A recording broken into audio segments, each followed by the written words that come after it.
Welcome guys, we just got a new patch to PUBG. This patch is on the test server right now and it's called 1.0 patch 16. This is a small but powerful patch because there's some really good stuff in here. But before we get started with the actual notes, I'm just gonna read the little intro here.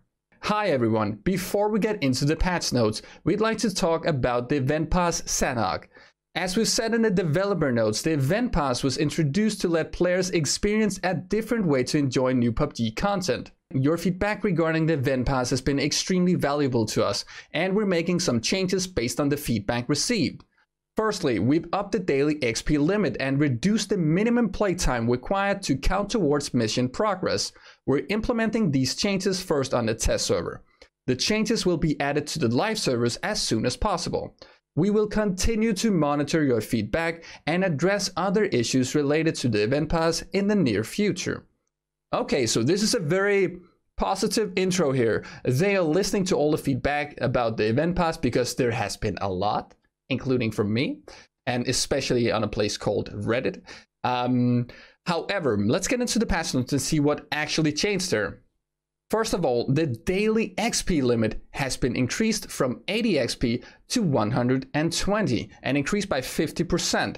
And to be fair, this is a good change. It's a step in the right direction, I think, but I would like to see it at doubled at minimum. And frankly, I would love to see this removed entirely because I am a player that enjoy just playing the game, and I also enjoy a lot of the missions in the event pass.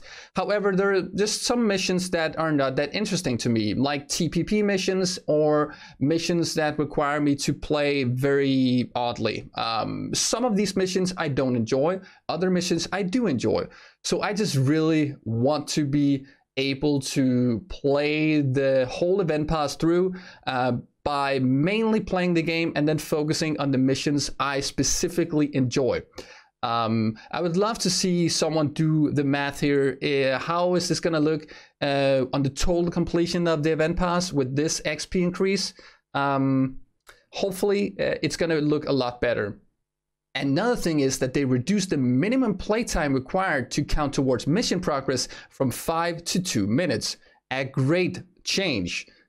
This is gonna make hot dropping so much more viable because when you play on Sanhok, let's be honest, you often die within the first 5 minutes. Maybe you drop down there, you get 5 kills, that's cool, but then you die.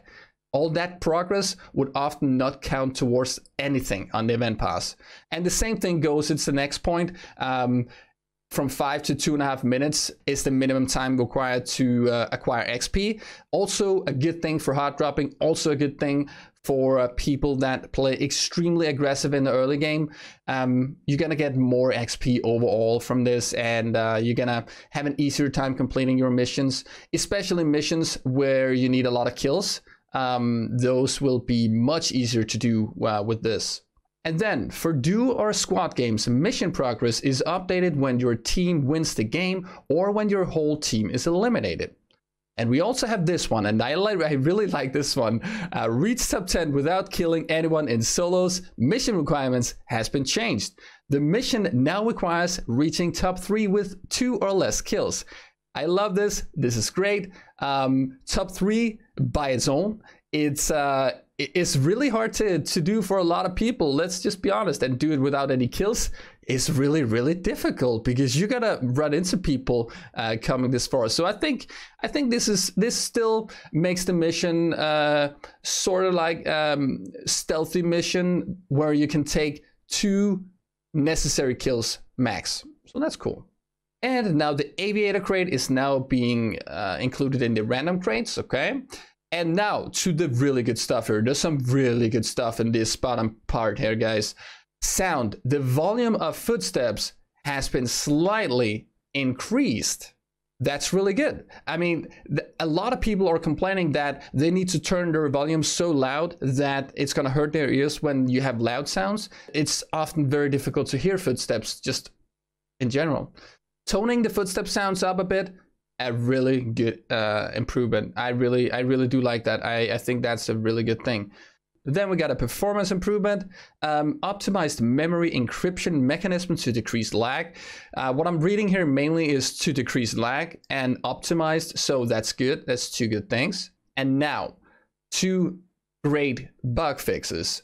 Fixed an issue where walking on thatched roofs on houses in Sanok did not produce footsteps. A great improvement. When you walk on something, you should make a sound. This was an issue where there were no sounds, so I like it. Then we have fixed an issue where even under the correct zeroing settings, the ADS aim point and the actual bullet trajectory were slightly misaligned.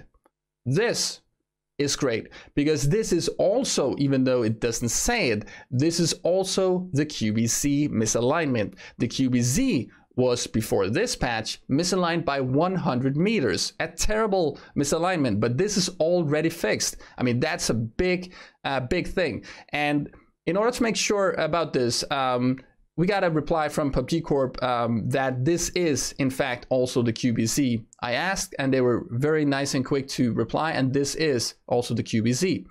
So definitely, for me, I'm going to be using the QBZ a lot more now, because I was kind of worried that when using a misaligned weapon that you're gonna get used to playing with something that is misaligned, and then when you play with weapons that aren't misaligned, then you're gonna carry over some bad habits.